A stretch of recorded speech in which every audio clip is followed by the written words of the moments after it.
Welcome to True Crime Garage. Wherever you are, whatever you are doing, thanks for listening. I'm your host, Nick, and with me, as always, is a man who shops at Food and Stuff. It's where he gets his food and his stuff. Ladies and gentlemen, the Captain. Yeah, destroying the government from the inside out. It's good to be seen and good to see you. Thanks for listening, and thanks for telling a friend.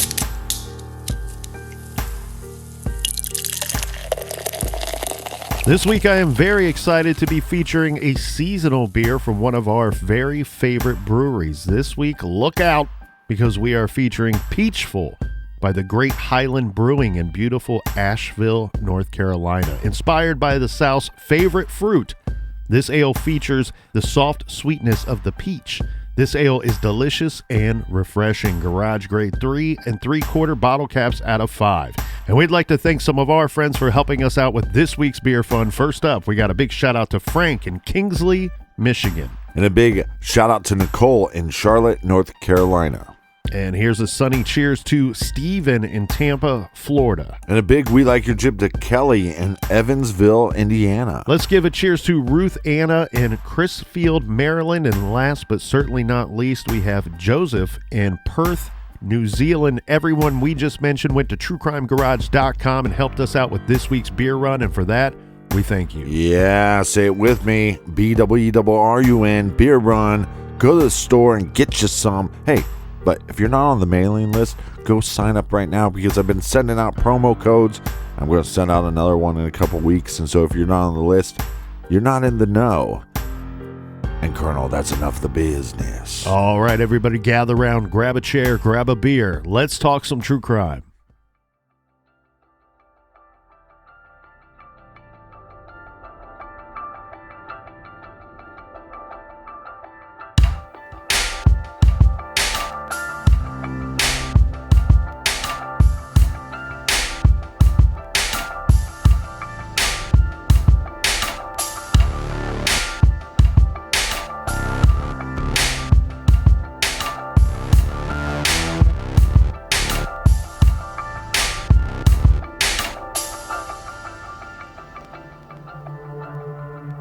This week's crime story reads like some kind of legal thriller or a crime fiction novel, like those by the great John Grisham.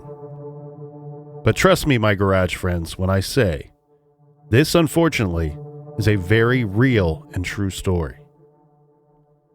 This week we go to the big city of Baltimore, a city that frankly has left us with many a mystery. Back in February of 2019, we here at True Crime Garage told you the story of Detective Sean Suter, a young, hardworking Baltimore homicide detective who was killed on the job with his service weapon. The Baltimore Police Department stated they believed his death was a suicide. We told you that something fishy was going on. Detective Suter was killed just one day before he was scheduled to testify before a federal grand jury investigating police corruption in Baltimore. To this day, many still debate Detective Suter's death. Could the Baltimore police be correct in their findings? Or was Suter murdered in the line of duty? Or even worse, murdered by one of his own? In September of 2020, we followed the hit show Unsolved Mysteries and filled in some blanks in the Ray Rivera case. Ray was an aspiring screenwriter who had recently ended a long-term position with one of those big financial and investment research firms. Ray disappeared after receiving a mysterious phone call. About a week later, he was found at Baltimore's historic Belvedere Hotel. His body somehow came crashing through the lower roof of an empty meeting room located on the lobby level. Ray left us with many questions, including a cryptic note, folded up nice and tight, and taped to the back of his computer, alongside of a blank check. To this day, we still do not know what that note means, or why Ray ran out of his home after receiving that phone call. Both Ray Rivera and Detective Suter's still unsolved, unresolved cases read like a great John Grisham novel. This week's case involves a young federal prosecutor working on a high-profile trial. This young man is working hard, probably burning the candle at both ends, when he gets a late-night phone call. He abruptly leaves his office near midnight, embarking on a late-night roundabout journey, punctuated by mysterious transactions and unexplained time gaps. Then, his body is found in Amish country. Someone or someones stabbed the young prosecutor 36 times, yet no one was seen with him. His trip makes no sense, and his stab wounds raise even more questions. Jonathan Paul Luna was 38 years old when he was killed. This case has been called Baltimore's most high-profile and perplexing murder investigation. And this is True Crime Garage.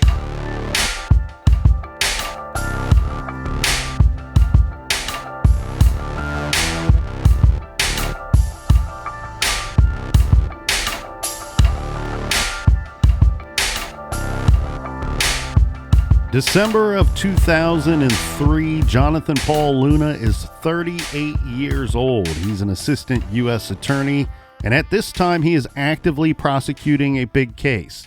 Jonathan left the private practice world 4 years earlier and became a federal prosecutor at the U.S. Attorney's Office in Baltimore, Maryland. In his role, he prosecuted many cases against child pornographers, drug dealers, counterfeiters, and so on. But his current case involved a locally well-known rap artist whom the government was accusing of running a heroin ring out of his downtown Baltimore music studio. The trial was in full swing on Wednesday, December 3rd, but as happens in many cases, on day 3 of the trial, the parties decided to enter into a plea agreement. Jonathan wrapped up court that day around 6 p.m., and he went home. Jonathan lives with his family in Elkridge, Maryland. This is a family of 4. We have Jonathan's wife, Angela, an obstetrician, and their 2 young sons, 5-year-old Justin and 10-month-old Jacob. And living with them is his mother-in-law. So it's going to seem like a typical evening. They sit down and have dinner. Then after dinner, he explains to his wife, I have to go back into the office tonight. This is because of that plea deal. Jonathan had to prepare the plea agreement that would be settled upon in court the next day. So he left for the federal courthouse in downtown Baltimore at 8:48 p.m. Now, my understanding here, Captain, it's a short drive for him to get to work. It's about 10 miles. At some point, Jonathan decided to take his work home with him. So he's at the office, he's burning the midnight oil, as they say, and he decides, you know what, I'm going to finish the rest of this work up at home. So he returns to the house. And as he was working, now around 11 p.m. that night, Jonathan received a call on his cell phone. And after he hung up the phone, he told his wife, Angela, that, hey, I got to go back to the office again. Now, it's our understanding that late evening phone calls were far from unusual for his line of work. This was a 24-hour-a-day job for the dedicated attorney. So one time going back to your office might not seem like that big of a deal, but 2, maybe raises a red flag here or there. But we do know that he did go back to the office a second time. If I'm the wife, 2 is definitely going to raise a red flag for me. However, let's keep in mind that second trip back to the office is spurred by the phone call that he receives. And unfortunately, we don't know who was on the other end of that call. And as you said, Captain, we do know for a fact that he did go back to the office. This is because building records show that his Honda that he was driving, his vehicle, entered the parking garage and stayed there until after 11:30. It's what happened after that that is really a mystery. We have some information on Jonathan's movements that night, but before we get into that, we should note that later that night, Jonathan's wife, Angela, called police. This is to report her husband missing when he never came home, and she could not reach him on his cell or at his office. When Jonathan failed to show up for court the next morning at 9:30 a.m., the U.S. Attorney's Office in Baltimore raised the alarm that a federal prosecutor had gone missing. Little did they know that Jonathan's body had already been found, and the location where his body was found and the manner in which he died would raise more questions. This case becomes more difficult because he's in a line of work that you don't share the details with your spouse. There's a lot of mystery in this case. There's a lot of mystery in Jonathan Luna's movements that night. So we know Jonathan is a lawyer, but Colonel, can you give us a little more background on who Jonathan is? Jonathan Paul Luna was born to parents Paul and Rosella. He was raised in the Patterson housing projects in the Bronx, where he picked up his lifelong love for the Yankees. His father worked as a gentleman waiter at one of those high-end restaurants in the city, and his mom stayed at home with the two Luna boys, him and his brother. Jonathan was well-liked, but was considered a bit of an egghead. He was known to sit in a closet in the Luna's cramped apartment reading books. Jonathan's best friend, Daniel Rivera, told the Washington Post, quote, "We thought he was a bit of an oddball," end quote. Young Jonathan was known to his friends by his nickname Joey. Again, quoting from the Post, in high school, Joey Luna frequently showed up for class wearing suits and ties. With curly hair and a runner's physique, the 6-foot-tall Luna was handsome. Tiger Wood handsome is what they would say. Now, after working his way through college, Captain, he set his sights on law school. He went to the very prestigious University of North Carolina Law School and graduated in 1992, president of his class, after taking a year off to care for his cancer-stricken father. So you can see this is a guy, he comes from humble beginnings. He aims high, he shoots for the stars, but at the same time, he never loses track of who he is and where he came from, taking time off from his dream of becoming an attorney to take care of his father who was ill.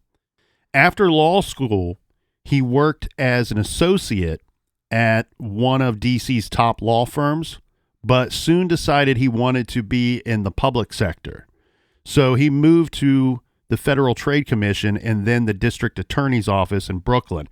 Again, a far cry from the cushy job at a private firm. I always found individuals that were bookworms as a child to be very interesting and very complex individuals, but also individuals that really knew themselves. And eventually he gets this opportunity to join the U.S. Attorney's Office in Baltimore as a federal prosecutor, and he jumps all over it.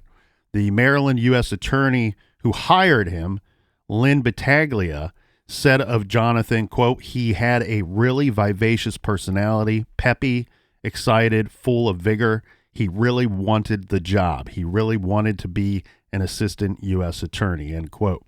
According to the Post, in his 4 years at the U.S. Attorney's Office, he prosecuted about 80 criminal cases and 6 civil cases. Most were drug cases, but there were also many tough, draining cases, such as the conviction Jonathan obtained of a man who sexually abused his 7-year-old daughter, and a man that Jonathan got sentenced to 120 months for sexual exploitation of a minor. Meanwhile, Jonathan met medical student Angela on a blind date, and as they say, it was love at first sight.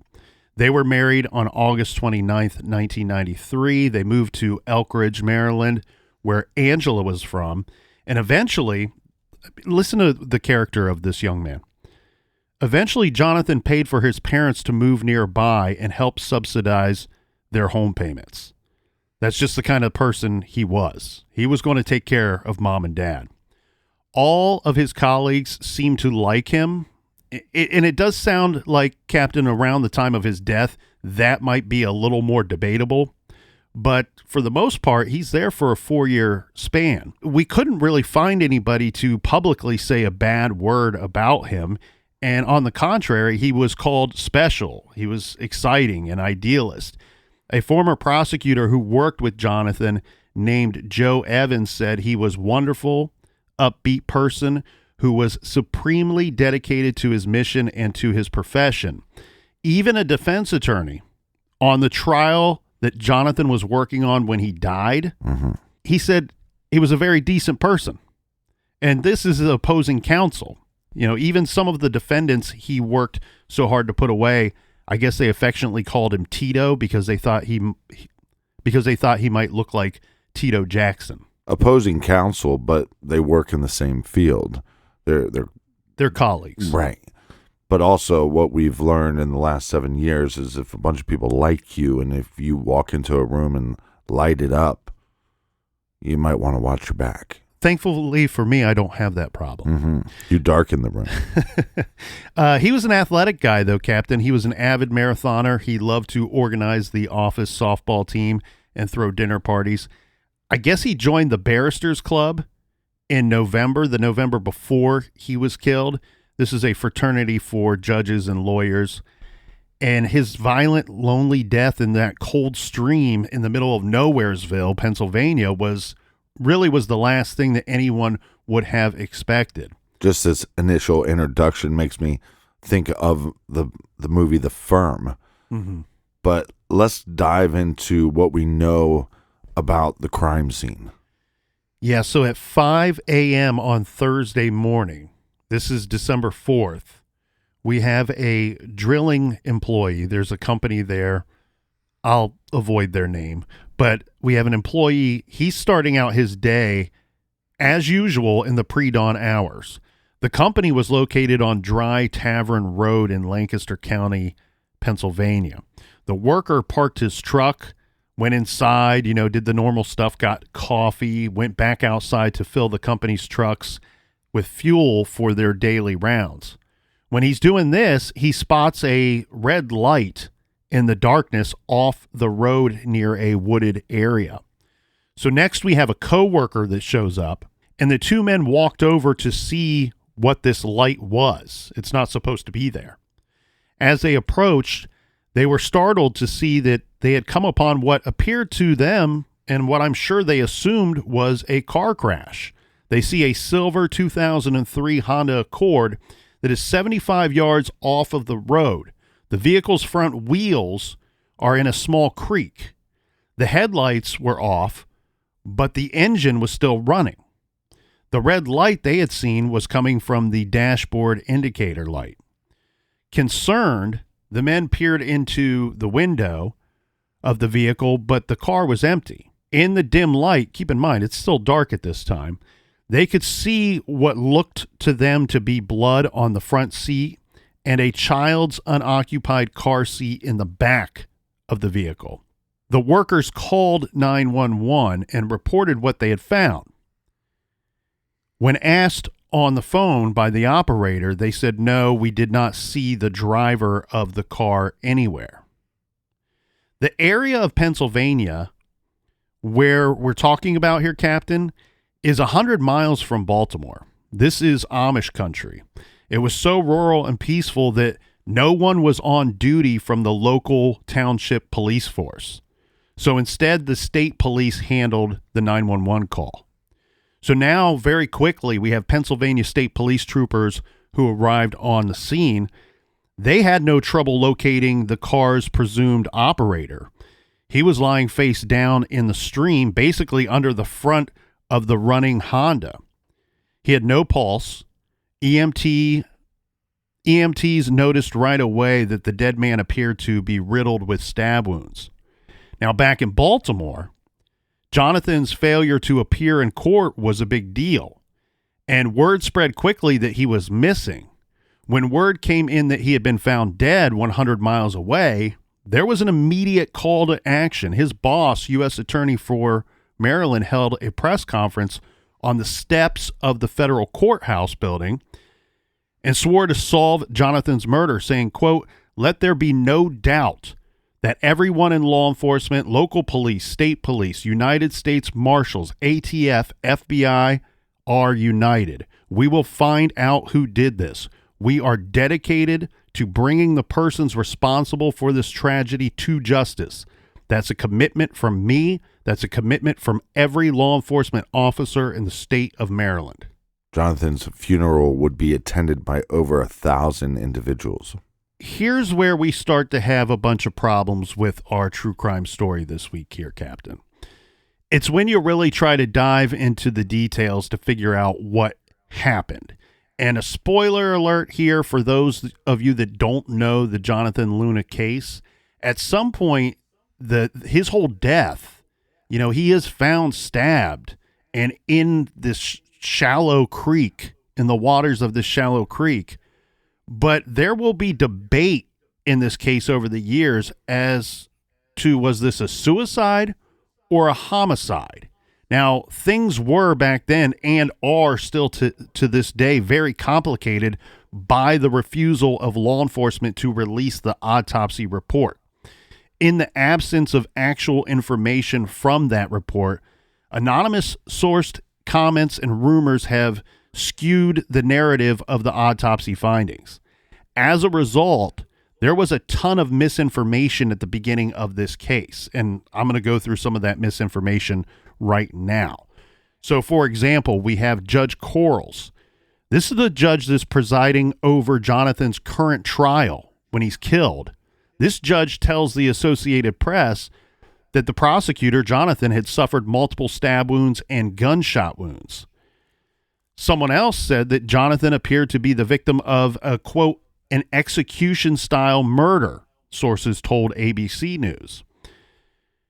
Another bit of information here, or misinformation, a search warrant affidavit by the Pennsylvania State Police said that Jonathan had suffered a traumatic wound to the right side of his head. Now, here is what we actually know, and I'm going to use air quotes when I say the word actually.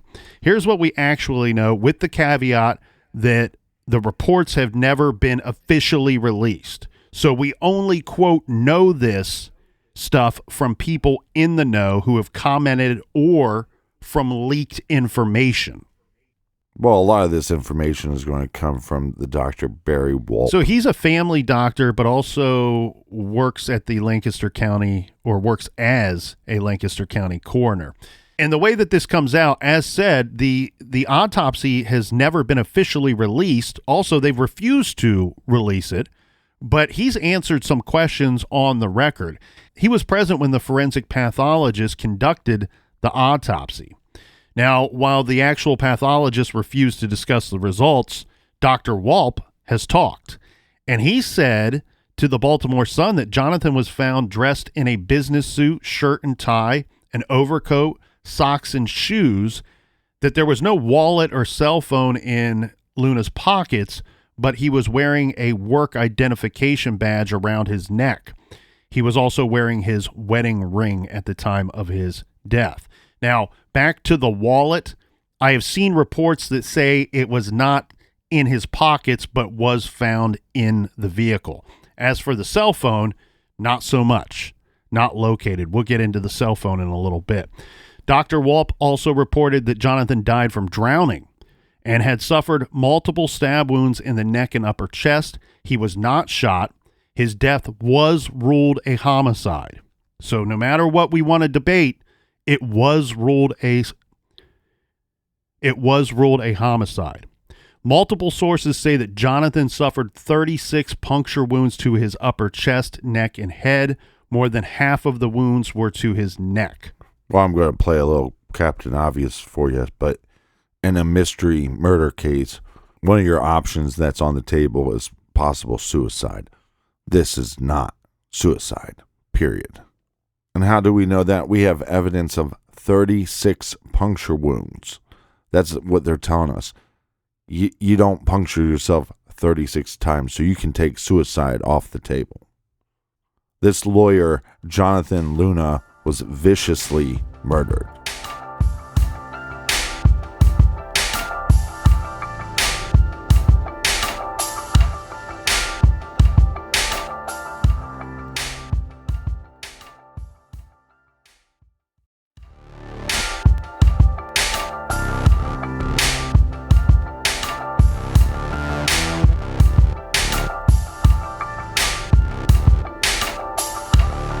All right, we are back. Cheers to the windows, to the walls. Love you all. I love that music, Captain. Crank it up in my headphones. Tall cans in the air. Cheers to everybody for joining us in the garage once again this week. He was shaking his tush in his seat. That's right. I'm the best chair dancer you've ever seen. Now, Captain, these stab wounds are very interesting to me, and I think you were touching on that just before the break there, because there were so many of these puncture wounds. It's been reported by multiple sources Jonathan suffered 36 puncture wounds. Let's get into some of the details about that. So this Dr. Walp said that Jonathan had suffered a number of shallow, quote, prick marks on his chest and neck, in addition to several deeper, more serious stab wounds. Most of the stab wounds to Jonathan are now largely reported as mostly superficial. This is from the Post. A federal prosecutor found stabbed and drowned in a rural Pennsylvania creek suffered numerous shallow puncture wounds described as prick marks on his chest, neck, and head, suggesting that he had been tortured. Now, according to the coroner who examined his body, said of these this, referring to the numerous prick marks, said, "You would think that they were perhaps after information from the guy when you see something like this, or perhaps for kicks," meaning these are just little jabs and little stabs, and maybe somebody was holding him down and trying to get information out of him, or there was some kind of torture that was being performed on this young man. As for Jonathan's several severe stab wounds, some penetrated at least 4 inches deep enough to cause hemorrhaging on both sides of his neck. The Post reports that Jonathan's left carotid artery had been punctured, causing him to bleed to death in minutes. Now, basically what they're saying here, Captain, is the water killed him. He drowned in that small amount of water. Right. Because he's found face down in the water. But they're letting us know that these stab wounds and where the injuries were on his body, especially that carotid artery, were enough to kill him. So he would have died from the stab wounds. It's just the water killed him first. Makes you wonder, because in this case, they were going to reach an agreement. So normally when that is happening, both sides are like going to be happy about something. They're making a compromise. Mm-hmm. It's not wanted, oh, well, this guy did a bad job and now I'm going away for life and I think he screwed it up and so I'm going to make him pay. It seems like we said, in this case, they were coming to agreement. Right, and you're jumping to what was everyone's first suspicion in this case, right? You got this prosecutor, he's actively working this big case. Well, it must involve the case that he was currently working on.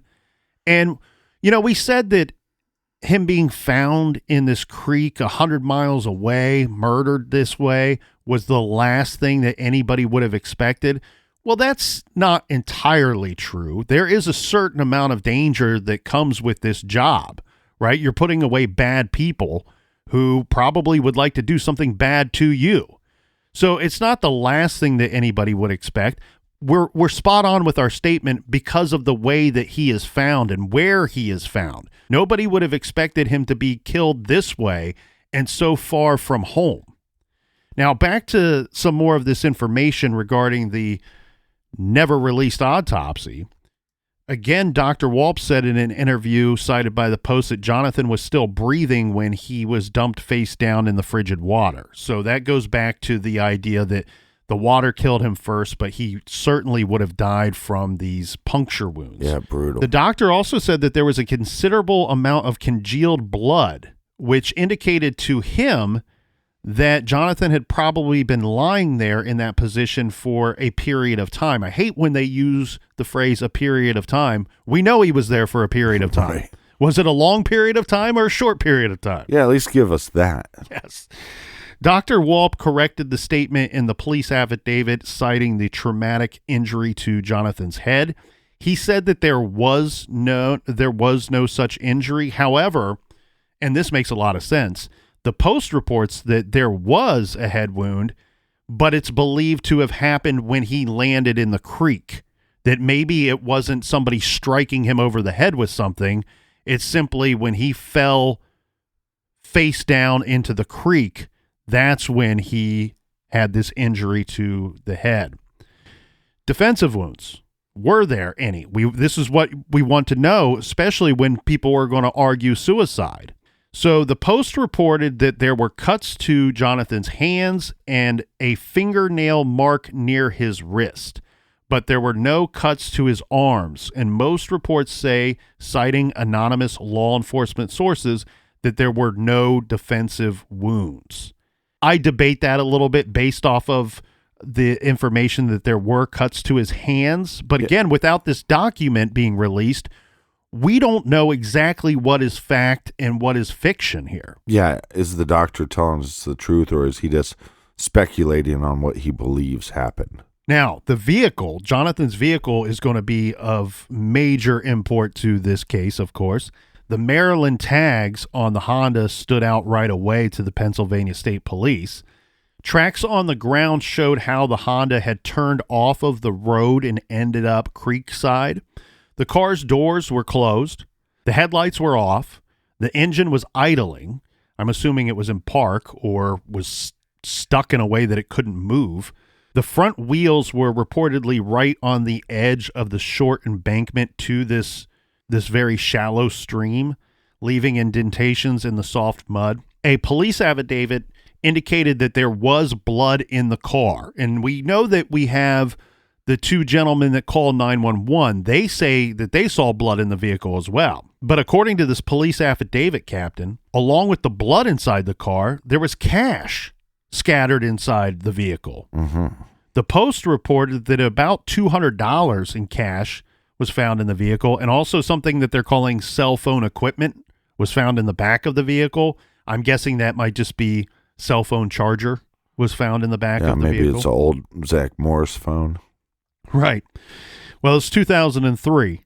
The affidavit also said he was holding on to his vintage. The affidavit also said that the investigators found blood smeared on the outside of the driver's side door and left front fender of the vehicle. Inside the car, the affidavit said that there was a large pool of blood on the right rear floor of the car. So we know that he has 36 puncture wounds.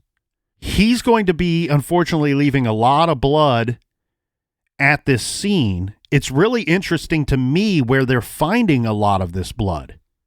It would appear to me that he suffered a lot of these wounds before exiting the vehicle, and he might at some point have been in the rear seat of this vehicle. Right.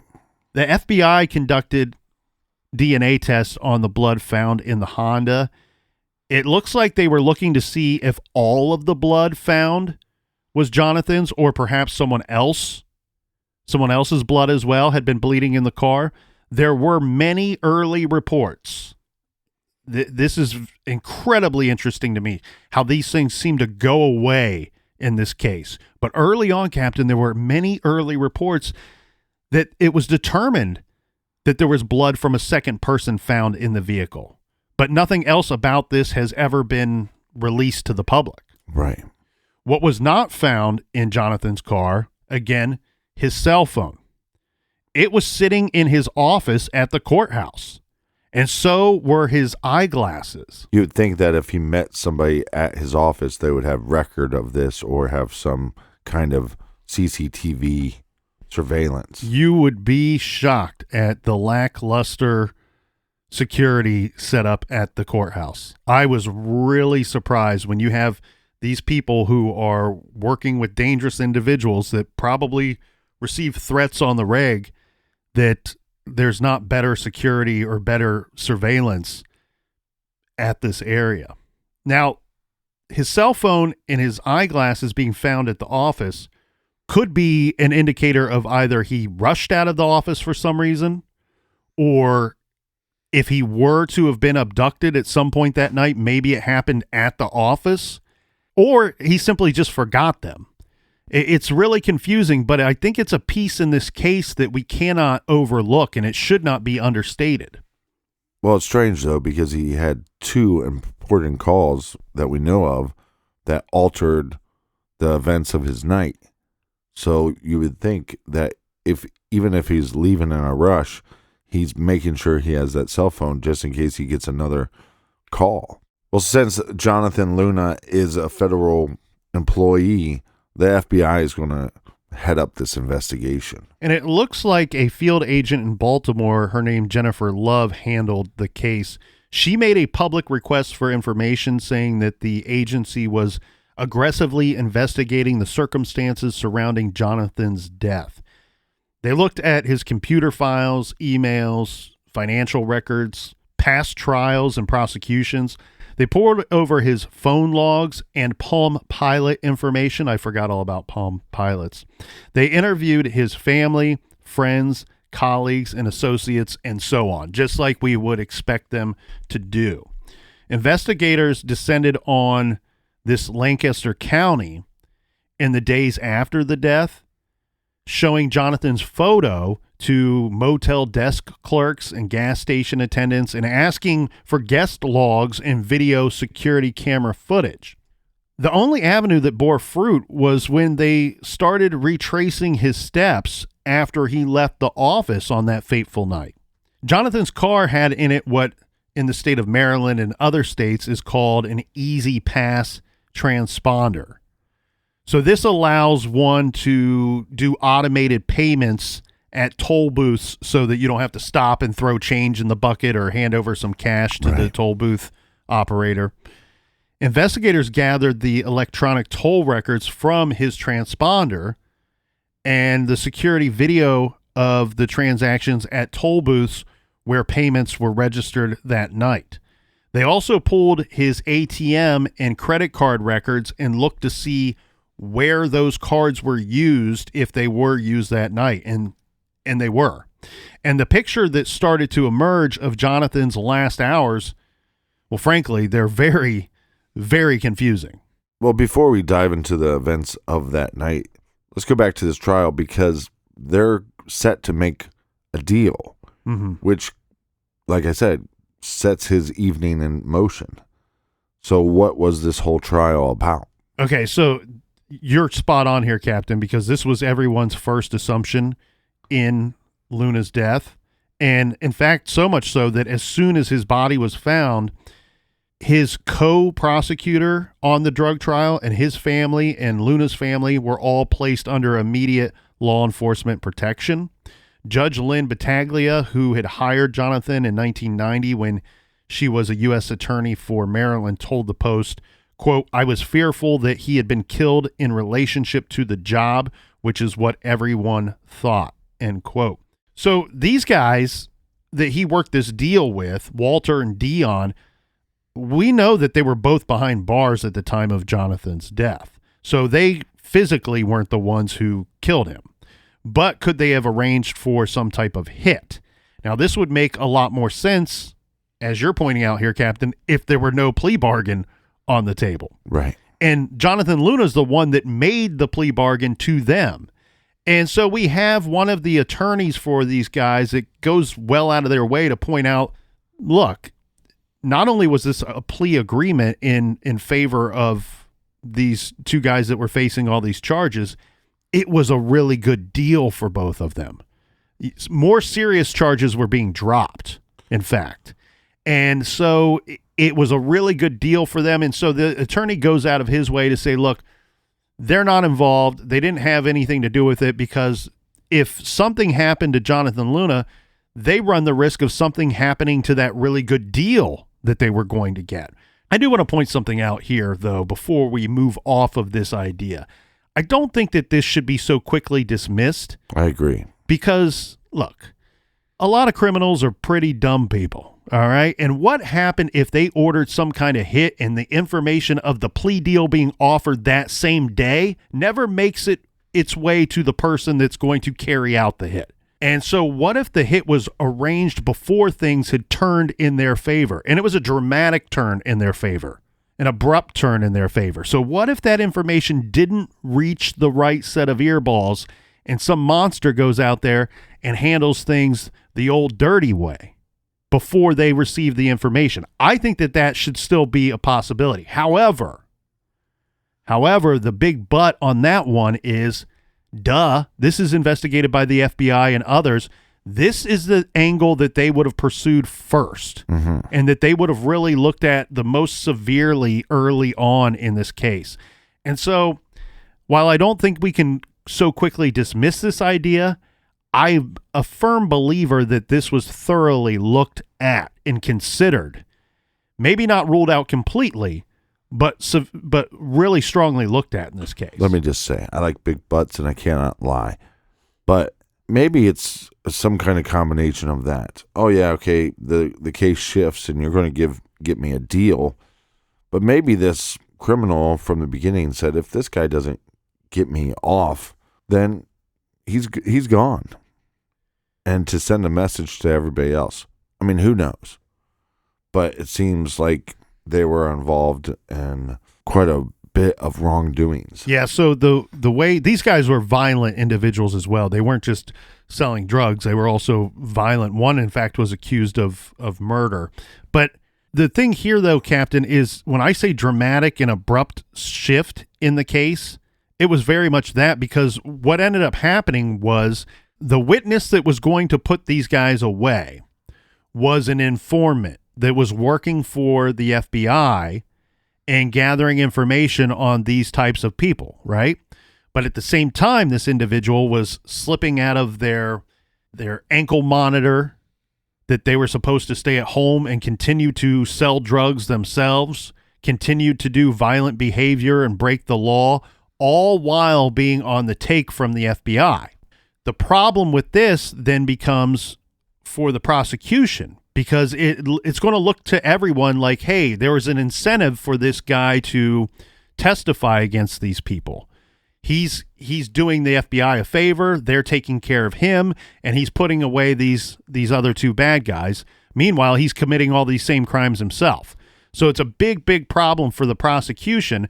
And it's my understanding, I did not pour through all of the court records on this situation, but it's my understanding that Jonathan Luna may have been aware of this. And I say may, it's very, very likely that he was aware of this, and this is what brought on the plea agreement, because it looks to me like he failed to disclose that. The prosecution, it's a whole team, so I shouldn't just say he, but they failed to disclose that information to the defense. And which is some big wrongdoing. Yes. Here in the United States, you got to share the information. So when they have that, they're like, oh, well, maybe we can plea this thing out, give these guys a really primo deal. They take it, and no one's the wiser. Yeah, maybe these individuals figured out that this guy had information that he lied about. And then we shouldn't limit the possibility of a revenge type killing for his job to just this one trial. I mean, think about how many people he had put away in his 4 years working as an attorney. It looks to me like the overall consensus regarding these individuals in that trial are that investigators decided that Jonathan's murder was not connected to that trial. And they even go out of their way to say that his murder was not connected to his work. So then they're going to have to start really looking elsewhere for an explanation. Well, we have evidence that he is not disclosing information that he should have been disclosing. So that starts making me question his character. And like we said, he could have had one character for most of his life. But some of these guys, they start compromising their character to try to get ahead. Yes, and this is going to require the law enforcement to look into why there might be a personal motive to murder Jonathan Luna. So again, per the Post, investigators have interviewed Luna's wife, Angela, as well as his friends and associates. Paul Luna, the prosecutor's father, who was 83 at the time of when he was interviewed, said federal investigators questioned him and his wife for 3 hours at their apartment in Columbia. The investigators asked detailed questions about Jonathan's personal life. They asked whether Jonathan had financial problems. They asked if he had girlfriends or boyfriends that maybe Angela doesn't know about. And the digging did expose some secrets, some deceptions, also some rumors and allegations and unfounded accusations, all of which were seized on by the media and the public. This is why Jonathan's family would eventually stop talking about the case altogether. The officials who were involved refused to address it any further, and the whole thing today remains a sordid and impenetrable mess. It's almost impossible to determine what is true, what isn't, what's significant, and what's a total and complete red herring or even outright fallacy. So in February of 2004, this is at a news conference, FBI Assistant Director Cassandra Chandler said that the agency had been looking into more than 600 leads and explained that its delving into Jonathan's personal life was necessary to find answers. The Baltimore Sun reported that while Jonathan was said to be outstanding at and dedicated to his job, that maybe things were not so bright and shiny on the inside. Co-workers told the paper that Jonathan had fallen out of favor with his boss, but we do have his boss who publicly denied whispers that Jonathan wasn't cutting it. But again, it's been kind of privately confirmed. But that's after the fact. Correct. And some people will not speak ill of the dead. Right. And it looks like, okay, so he was hired by one boss. That boss moves on to bigger and better things. And then he gets a new boss. And some of us have experienced this, where maybe the old regime really likes you and likes the cut of your jib and how you do things. And maybe the new regime does things differently and doesn't like the cut of your jib. That's what it sounds like to me. But again, on the public level, his boss at the time of his death was saying, everything was fine. He was a good employee. Mm-hmm. Well, what about some other rumors or speculation that we've heard? Well, this also kind of stems from his job too. So even if we have the boss saying everything was fine, again, privately, people were saying no, things weren't so fine, that his boss didn't like him. We also have 3 legal sources who spoke to the Sun that told the paper that Jonathan was not acting like himself as of late leading up to his death. They said he was distracted and disorganized, which doesn't sound like him at all based off of what we've already discussed. I wonder if there's any possible drug use. Well, keep in mind, just on the morning before that fateful drive that later that night on December 3rd, Jonathan was late to court. And of course, judges do not like that. So the judge fined Jonathan $25 for being tardy. This is just kind of a little, slap on the hand there to remind you, hey, you got a job to do. We expect you and everybody else here to be on time. Right. Jonathan told the court that he was at the hospital all night with his son who was ill. This is difficult. This could just be, you're caught in the moment and you tell a little white lie. I couldn't find anything to confirm that he was at the hospital or that his son was at the hospital the night before. The other thing, too, keep in mind, his wife is a doctor. Mm-hmm. So she could provide medical care and assessment of the son at home better than most of us, of course. The judge did hand out the fine regardless of the excuse. But the Sun's legal sources say that the rumors of Jonathan not being a good fit at the U.S. Attorney's Office were right. Again, 3 people said that he had hinted that he was getting ready to leave the prosecutor's office. And as you pointed out, though, Captain, a lot of this guy's work and a lot of things that the work being done within this office are kind of off limits to the public. They're all going to kind of be very secret stuff. We're not going to know all of the ins and outs of what everybody was doing or their performance reviews and the like.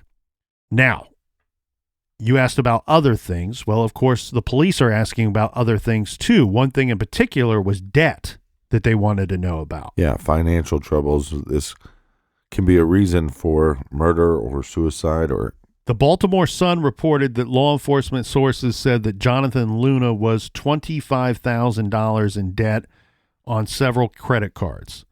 Okay, so let's examine this. So this on the surface may seem like a lot, but really is it a lot for a man who has a family, a mortgage, 2 cars, is helping to support his parents, and probably still has law school debt? Right. Maybe not.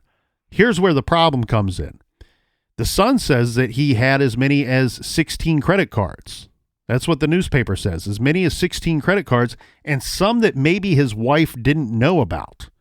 Okay, that's a lot of cards, right? I don't know if I picture the George Costanza wallet when I hear that, but Some people are better with money than others. Some people like to carry credit cards for the points. Jonathan's friends all said that he never seemed to lack money. Well, of course, he's got 16 credit cards. His wife was a doctor, so they had plenty of money coming in. One thing that I've always kind of thought about this, when you see very successful people that are carrying debt that might be a little higher than one would expect, a couple of things. One, are these just little debts that mounted up to much larger debt at some point and it kind of got forgotten about because they're successful people that are working very difficult, demanding jobs, right, and they have 2 small children and he's taking care of his parents? These are little things that are just part of everyday life. And then one day you review your finances at the end of the year and you go, oh my goodness, well, it was a bad year. Or boom, over the last few years, we racked up all of this debt. The other thing though, too, when we talk about credit cards that his wife did not know about, this goes out to the married people out there, or the people that have been married.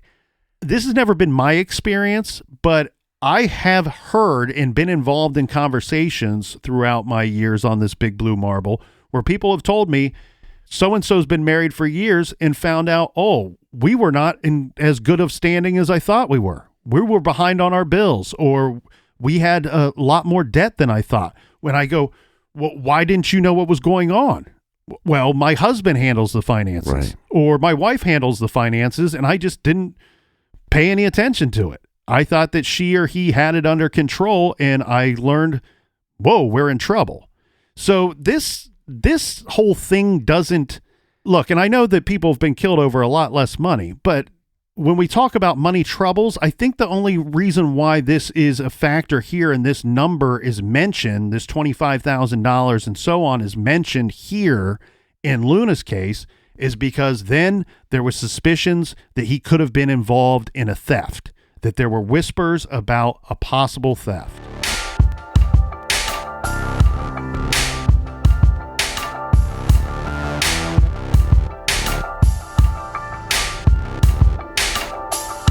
Thank you so much for joining us here in the Garage today. So much more to get to. If you need more True Crime Garage for your earballs, go to truecrimegarage.com and click on the Off the Record link.